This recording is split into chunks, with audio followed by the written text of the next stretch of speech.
Hello everyone, कैसे हैं आप सभी। अभी हम लोग देखेंगे सी ए पी एफ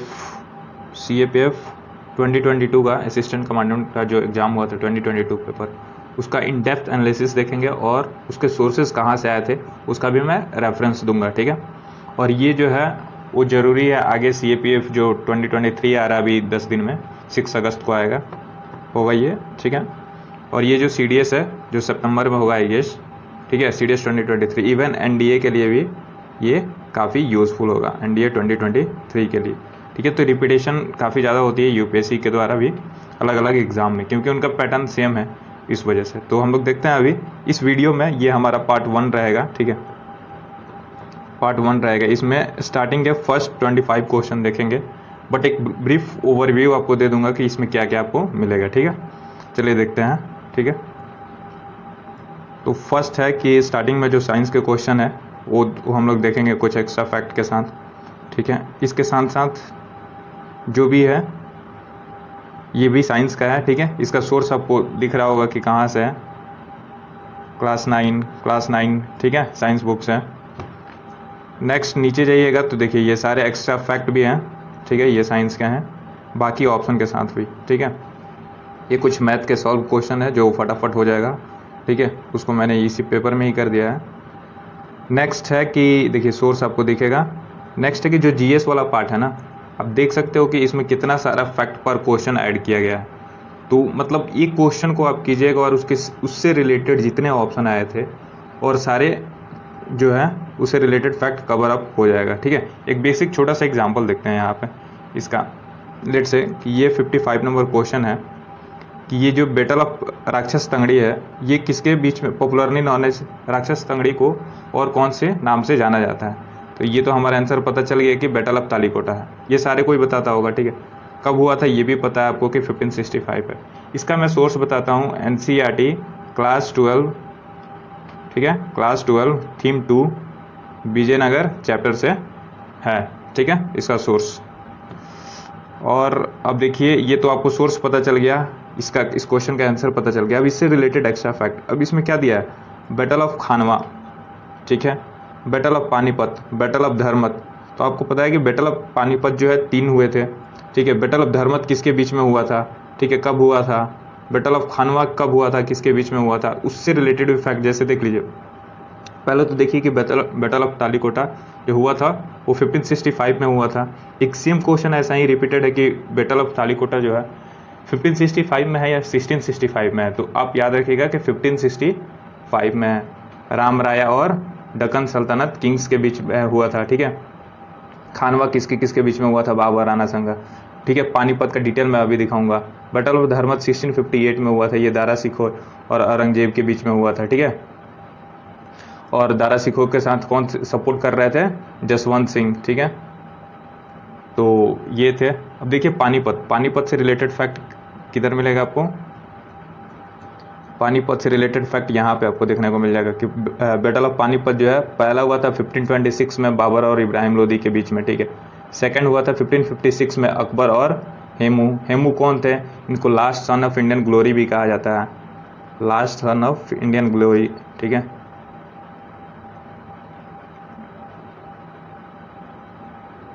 ठीक है। फिर जो थर्ड बैटल ऑफ पानीपत हुआ था 1761 में हुआ था, किसके बीच में, अहमद शाह अब्दाली और मराठास के बीच में। तो आप देख रहे हैं एक क्वेश्चन सिंगल पूछा है कि battle of Talikota, battle of राक्षस तंगड़ी को और किस नाम से जानते हैं, ठीक है। और जो ऑप्शन दिया था उसके हिसाब से कितने सारे इन्फॉर्मेशन आपको पता चल गया। आगे कहीं भी पूछ दे, लेट से पूछ दे बैटल ऑफ खानवा किसके बीच में हुआ था, या बैटल ऑफ तालीकोटा ही पूछ दे कि किसके किसके बीच में हुआ था। जो अदर ऑप्शन है धर्मत के बारे में आपको पता चल गया। बैटल ऑफ पानीपत के तीनों लड़ाई के बारे में पूछ गया, पानीपत तो हमेशा फेमस है, वनडे एग्जाम में हमेशा आता है। तो आप समझ सकते हैं कि एक क्वेश्चन के साथ कितना ज़्यादा इम्पैक्ट हुआ है, ठीक है। तो विल सी। अब बाकी सारे क्वेश्चन को भी देखिएगा, ये सारे इंपॉर्टेंट है। नहीं विश्वास है तो आप अदर एग्जाम के पेपर देखिए, आपको आइडिया लग जाएगा। नहीं तो इसी का देखिए, आपको मिल जाएगा कि कैसे इंपॉर्टेंट है ये सारे, ठीक है। ये बेसिकली थोड़ा कमीशन और ज्योग्राफी वाला पार्ट में आ जाएगा, ठीक है। ये ओल्ड नेम और उससे रिलेटेड है, कैसे कैसे है उसका और भी एक्स्ट्रा एड ऑन के साथ देखेंगे हम लोग, ठीक है। ये सम करंट अफेयर और एस्थेटिक वाला पार्ट है, पॉलिटी वाला, ठीक है। इधर में आपको हाँ पॉलिटी वाला सेक्शन ये मिल जाएगा आपको, ठीक है, पॉलिटी वाला।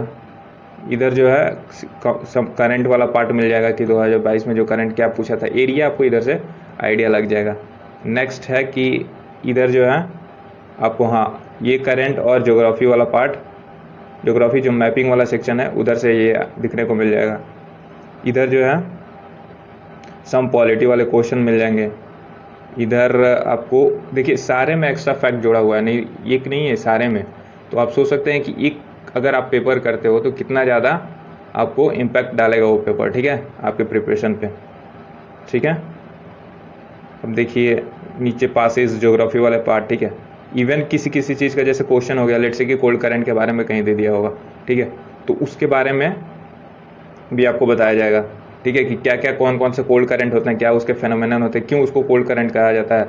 ये देखिए ये क्वेश्चन पोर्ट पे है, तो पोर्ट पे मैं एक वीडियो बनाऊंगा, ठीक है, कुछ देर बाद उस पर अपलोड करूंगा, तो देख लीजिएगा। उसमें से जितने भी CAPF अराउंड 25 से 30 क्वेश्चन जो है सिर्फ पोर्ट पे आए हुए हैं हर एक साल में, ठीक है। 2009 से 2022 तक तो CAPF में और CDS NDA में ये सब मिलाकर नियर अबाउट 25 से 30 क्वेश्चन पूछे जा चुके हैं। और CAPF में तो हर साल पूछता है पोर्ट से रिलेटेड क्वेश्चन, इवन इस बार UPSC में भी पूछ दिया था।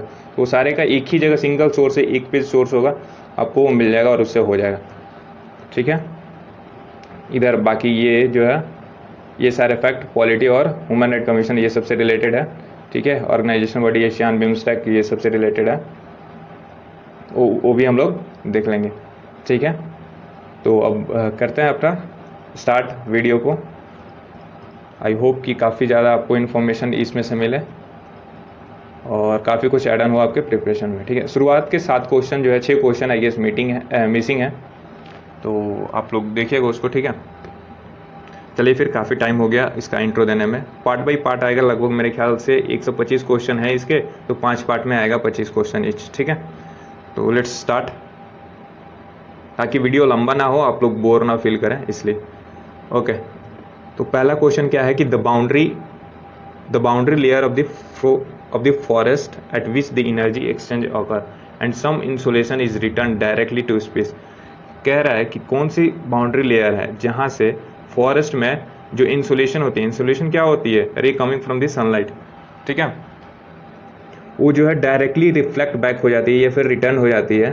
वो कौन सा लेयर होता है, तो वो फॉरेस्ट कैनोपी। कैनोपी क्या होता है, जो पेड़ पौधे का घनत्व होता है ना, डेंसिटी, जैसे एक पेड़ ये हो गया, ठीक है, इसका ये, फिर इधर एक है, तो ये है, और एक हो इधर, तो आप समझ सकते हैं ना, इसको कैनोपी बोलते हैं। जो फॉरेस्ट डेंसिटी होती है उसको कैनोपी बोलते हैं, वहीं से हमारा मेजर रिफ्लेक्ट हो जाता है, ठीक है। तो इसका आंसर सी हो जाएगा। Next, the organization that perform high salt concentration, sorry क्या कह रहा है कि जो the organism that prefer high salt concentration habitats, मतलब हाई साल्ट कंसेंट्रेशन वाले रहने की जगह को रेफर करते हैं या प्रीफर करते हैं, वो कौन से ऑर्गेनिज्म होते हैं, उनको क्या बोलते हैं हम लोग, उनको कहते हैं हेलोफिल्स, ठीक है। Which of the following is not, root word बहुत इंपॉर्टेंट है, क्वेश्चन में इंस्ट्रक्शन क्या दिया हुआ है वो बहुत ज़्यादा जरूरी है, बहुत बार गलती भी होता है इससे। विच of the following is not an operating system, इसमें से ऑपरेटिंग सिस्टम कौन सा नहीं है। तो विंडोज़ तो आपको पता ही है कि माइक्रोसॉफ्ट का विंडोज़ है, ये ऑपरेटिंग सिस्टम है। लिनक्स भी एक ऑपरेटिंग सिस्टम है, उबंटू भी ऑपरेटिंग सिस्टम है, बट MS एक्सेल नहीं है, ये एक एप्लीकेशन है, ठीक है। तो इसका आंसर क्या हो जाएगा, MS एक्सेल। लिनक्स और उबंटू को यूज़ करते हैं हम लोग हैकिंग पर्पस के लिए, और भी चीज़ों के लिए, ये काफ़ी ओपन सोर्स है, सिक्योर होता है, ठीक है। ये हैकिंग पर्पस के लिए ज़्यादातर यूज़ किया जाता है इसको, ठीक है। चलिए नेक्स्ट है कि which of the following protocol is not application layer, not an application layer of TCP/IP model. TCP/IP model में बहुत सारे लेयर होते हैं, ठीक है, नेटवर्क लेयर हो गया, एप्लीकेशन लेयर हो गया, ठीक है, और भी 2-3 होते हैं, ठीक है। तो इसमें किसको फोकस किया है, एप्लीकेशन लेयर पे। एप्लीकेशन लेयर पे कौन से TCP/IP मॉडल नहीं होता है,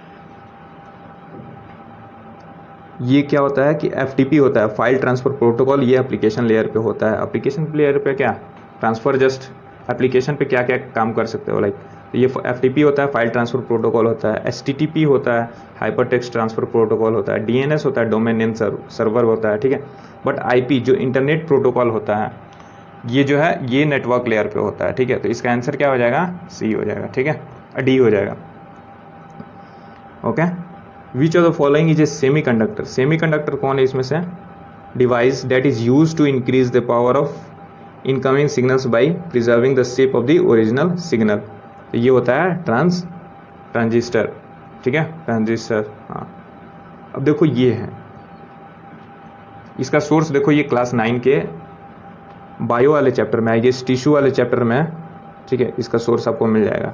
which of the following combination correctly represent the genetic material in prokaryotics and eukaryotic respectively.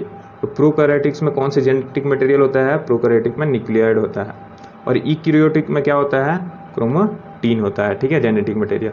ये ध्यान रखिएगा, ठीक है। ये कहाँ से, टिश्यू चैप्टर में मिल जाएगा, क्लास 9 के साइंस बुक, ठीक है। बाय द वे ये हम लोग सेट ए कर रहे हैं, जो CAPF का 22 वाला था उसका सेट ए है, तो क्वेश्चन वाइज देख सकते हैं उसको। अब देखिए, lysosome are sac of cell filled with digestive enzyme, these digestive enzyme are synthesized. पहला बात देखो कि लाइसोसोम को क्या कहते हैं, सुसाइडल बैग कहते हैं, ठीक है। ये क्या होता है, ये सेक ऑफ सेल होता है जो कि फील्ड होता है डाइजेस्टिव एंजाइम से, ठीक है। और ये डाइजेस्टिव एंजाइम जो है इसको सिंथेसिस कौन करता है, तो वो होता है रफ एंडोप्लाज्मिक रेटिकुलम। अब देखिएगा बहुत छोटा सा स्पेस में दिया होगा ER करके लाइसोसोम का जो पार्ट है ना वहाँ पे दिया होगा, उससे थोड़ा सा पहले दिया होगा ER करके कि लाइसोसोम जो है ER जो है लाइसोसोम ER को यूज़ करता है for the synthesis of their enzyme, ठीक है। ये भी क्लास 9 के सेल वाले चैप्टर में आपको दिख जाएगा, ठीक है। तो सोर्स आपको पता चल गया, क्वेश्चन का आंसर पता चल गया, थोड़ा सा एक्स्ट्रा फैक्ट भी पता चल गया कि लाइसोसोम को सुसाइडल बैग भी बोलते हैं, ठीक है। और क्यों, क्योंकि ये जब उसको नीड होती है ना रिसोर्सेज की, जो भी मिनरल्स की, तो ये खुद के सेल्स को जो है वो मारने लगता है, तो इसलिए इसको सुसाइडल बैग भी बोलते हैं, या फिर बाकी सारी चीज़ें जो है इसमें आती है, इसकी वजह से इसको सुसाइडल बैग बोला जाता है, ठीक है। Which of the following best represent the cell of a meristem of plant. ये भी class 9 cell of a meristem of plant, ये डिट्टो एकदम लाइन बाय लाइन क्वेश्चन यहाँ पे साइंस का लगभग देखने को मिल जाएगा क्लास 9 से सेल वाले चैप्टर से, ठीक है। देखो क्या है कि डेंस साइटोप्लाज्म, थीन सेल वाल, डेंस साइटोप्लाज्म होता है, थीन सेल वाल भी होता है। सबसे बड़ा चीज़ है कि इसमें देखा लार्ज न्यूक्लियाई, ठीक है। तो ये चीज़ का ध्यान रखिएगा, क्योंकि अगले ऑप्शन में दिया हुआ है डेंस साइटोप्लाज्म, थीन साइटोप्लाज्म, स्मॉल न्यूक्लियाई और एब्सेंस ऑफ वैक्यूल्स। ये भी ध्यान रखिएगा कि एब्सेंस ऑफ वैक्यूल है, ये रिपीटेड है, एब्सेंस ऑफ वैक्यूल क्वेश्चन पहले पूछा जा चुका है, ठीक है। तो मेरिस्टीम प्लांट में वैक्यूल्स एब्सेंस होता है उसका, ठीक है। और इसका न्यूक्लियाई लार्ज न्यूक्लियाई होता है, डेंस साइटोप्लाज्म होता है, ये थिन सेल वाल होता है इसका, ठीक है। तो वो चीज़ ध्यान रखिएगा, इसका आंसर ए हो जाएगा, क्या होगा, ए। नेक्स्ट है कि which of the following animal has 4 chamber heart. इनमें से कौन से एनिमल का 4 चैम्बर हार्ट होता है, तो वह क्रोकोडाइल। बाकी का देखते हैं, तो बाकी में कौन सा है, किंग कोबरा का कितना है, 3 चैम्बर हार्ट होता है। टर्टल का 3 चैम्बर होता है। चैमेलियन का कितना होता है, 3 होता है। ये चैमेलियन क्या होता है, ये जो हम लोग शायद अपने भाषा में बोलते हैं, ठीक है, कि इसको वो बोलते हैं गिरगिट बोलते हैं। वैसे ये छिपकली का टाइप होता है, आप बाहर पेड़ पौधे में देखे ही होंगे, इनका कलर ऐसा कुछ होता है, थोड़ा सा वो होता है, ठीक है। बिल्कुल छिपकली के सब टाइप है, उसमें वो आते हैं, वो कलर बदलते रहते हैं, जैसे ग्रीन पे गए तो ग्रीन, येलो पे गए तो येलो, तो उसको चैमेलियन बोलते हैं। और इनका भी 3 चैम्बर्ड हार्ट होता है। इसमें से क्रोकोडाइल है जिसका 4 चैम्बर्ड हार्ट होता है। नेक्स्ट है one way of incorporating desired characters into the crop varieties is hybridization, ठीक है। जो नेक्स्ट है, in this process there is a crossing between genetically dissimilar plant, which of the following is of the following crossing will not refer to hybridization. इसका जो है ये doubt में है, तो एक बार आप लोग चेक कर लीजिएगा इसका क्या आंसर होगा, ठीक है। आगे हम बढ़ते हैं। Depending on the requirements plant nutrients are classified as micro nutrients and macro nutrients, ठीक है। तो प्लांट के न्यूट्रिएंट रिक्वायरमेंट में पे क्लासिफाइड किया गया है माइक्रो और मैक्रो न्यूट्रिएंट के लिए, ठीक है। इसमें से मैक्रो न्यूट्रिएंट का एग्जाम्पल कौन है? मैक्रो न्यूट्रिएंट मैग्नीशियम है। तो इससे ये भी पता चल गया कि जो क्लोरीन है, कॉपर है और मैग्नीज है वो कौन से हैं? माइक्रो हैं, ठीक है। ये क्वेश्चन का भी आंसर आप लोग देख लीजिएगा एक बार, ठीक है। नेक्स्ट है, उसमें डाउट थे इसलिए छोड़ दिया मैंने। Phloem tissue are mostly responsible for the transport of, mostly responsible ये फूड के लिए होता है। बाकी देख लेते हैं। वाटर और मिनरल्स ये किसका काम होता है? जाइलम का काम होता है, ठीक है। और ऑक्सीजन जो है हेमोग्लोबिन से पहुंचती है, तो ये एक्स्ट्रा फैक्ट भी हो गया, ठीक है। आंसर इसका क्या हो जाएगा? फूड। फ्लोएम टिश्यू जो है वो मोस्टली रिस्पॉन्सिबल होता है फॉर ट्रांसपोर्ट ऑफ फूड। चलो, which of the following is not the unit of pressure? Unit of pressure कौन सा नहीं है? देखो, पास्कल प्रेशर का यूनिट है, ठीक है। न्यूटन पर मीटर स्क्वायर भी है। क्यों? क्योंकि प्रेशर को क्या कहते हैं? थ्रस्ट पर यूनिट एरिया, ठीक है। तो थ्रस्ट क्या होता है? थ्रस्ट फोर्स होता है न्यूटन, इसका यूनिट, और एरिया का मीटर स्क्वायर, ठीक है। तो वो न्यूटन मीटर स्क्वायर, और उसको बार भी बोलते हैं, ठीक है। जूल पर मीटर स्क्वायर जो है इसका यूनिट नहीं है, तो इसका आंसर यही हो जाएगा, ठीक है। नेक्स्ट है, which of the following material can not be use to make a convex lens? Convex lens बनाने के लिए कौन सी मटेरियल का यूज नहीं किया जा सकता? तो वो है अल्युमिनियम, ठीक है। बाकी ग्लास, सफायर और वाटर का यूज किया जा सकता है टू मेक कन्वेक्स लेंस, ठीक है। The optical phenomenon responsible for the blue colour of sky, ये सारे जो क्वेश्चन है ना वो 10th और 9th के एनसीईआरटी में इजिली मिल जाएगा। आई गेस लाइट चैप्टर में मिल जाएगा, क्लास 10th में, ये क्लास 10th लाइट चैप्टर, ठीक है। ये भी लाइट में ही मिल जाएगा क्लास 10th के। क्या कह रहे हैं कि the optical phenomenon responsible for the blue colour of sky, वो स्कैटरिंग की वजह से जो स्काई का कलर ब्लू दिखता है ना, वो बिकॉज ऑफ स्कैटरिंग की वजह से होता है, ठीक है। The electrical device used for converting mechanical energy into electrical energy, किससे मैकेनिकल एनर्जी को कन्वर्ट किया जाता है? किसमें? इलेक्ट्रिकल एनर्जी में। वो कौन होता है? जनरेटर। आपको पता है कि जनरेटर से स्टार्ट करते हैं तो उसके बाद से हमारे घर में बिजली आ जाती है, ठीक है, आ जाता है, तो होगा जनरेटर। देखो, मोटर का काम क्या है? इलेक्ट्रिकल एनर्जी को मैकेनिकल एनर्जी में कन्वर्ट करता है। एमीटर क्या है? करंट मेजर करते हैं इससे, ठीक है। वोल्ट मीटर क्या है? पोटेंशियल डिफरेंस को इससे मेजर करते हैं, ठीक है। तो ये सब काफ़ी फैक्ट है, आपको सिर्फ आंसर नहीं जानना है, बाकी ऑप्शन भी, क्योंकि हो सकता है कि आगे पूछ दे कि वो अगले ईयर पूछ दे या किसी और एग्जाम में पूछ दे जो कि आप देने वाले हो, ठीक है, या रेलेवेंट एग्जाम हो, तो उससे पूछ दे कि एमीटर को किसके लिए यूज़ करते हैं, ठीक है, या करंट मेजर करने के लिए क्या यूज़ करते हैं। तो आप देख रहे हो कि कैसे जो है रिवर्स लर्निंग आपको हेल्प करेगी आगे किसी भी एग्ज़ाम में। और ये ऐसा नहीं है, ये एग्ज़ाम के माइंडसेट है। एग्जामिनर जो है वो सेम क्वेश्चन अगले साल भी बनाएंगे, ठीक है, सेम जो पेपर ले रहे हैं वो, तो उनका माइंडसेट आपको पता चलता है कि उनके बुक लिस्ट में क्या क्या कीवर्ड्स हैं, ये सब आपको पता चल रहा है। तो साइंस खत्म कर लेते हैं। कितना क्वेश्चन है मेरे ख्याल से? चलो 29 क्वेश्चन है, उसको खत्म कर लेते हैं, ठीक है। At the time of short circuit के टाइम पे क्या होता है? जो करंट होता है इन एन इलेक्ट्रिकल सर्किट हो क्या हो जाता है? बढ़ जाता है। ये भी क्लास 10th में है, ठीक है। शॉर्ट सर्किट के टाइम पे करंट क्या होता है? बढ़ जाता है।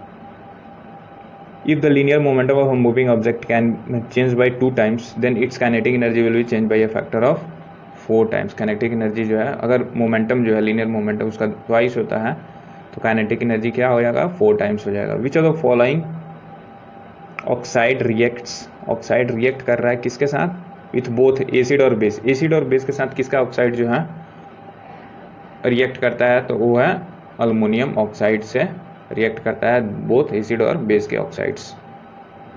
नेक्स्ट है कि which of the following makes bread soft and spongy when baking soda is added? तो होता है CO2 को जब ऐड करते हैं, ठीक है, जो भी है ब्रेड में, तो वो क्या करता है? सॉफ्ट और स्पॉन्जी बना देता है, ठीक है। चलिए फिर यहाँ तक हमारा साइंस का वाला पार्ट खत्म हुआ, ठीक है, और आपको सोर्स और एनालिसिस भी पता चला। बाकी नीचे जो GS वाला पार्ट है उसको हम लोग अच्छे से देखेंगे, बाकी मैथ्स भी अपना और काफ़ी अच्छे से देखेंगे, ठीक है। चलिए फिर, थैंक यू सो मच। और आपको अच्छा लगे तो आगे अपने दोस्तों के साथ शेयर कीजिए इन्फॉर्मेशन। ये अच्छा लगे तो, और आप लोग लाइक शेयर सब्सक्राइब कीजिए, तभी आगे इन्फॉर्मेशन मिलेगा। क्योंकि आप देख सकते हो प्लेलिस्ट में जाकर कि मेरे वीडियो ज़्यादा है देन दी सब्सक्राइबर, ठीक है। तो इसलिए मैं बोल रहा हूँ कि अगर आप लोग मोटिवेट कीजिएगा देन आगे फर्दर इन्फॉर्मेशन आपको ऐसे ही मिलते रहेगी विद कंप्लीट डिटेल्स एंड बिल्कुल भी फ्री। ओके, चलो फिर, थैंक यू।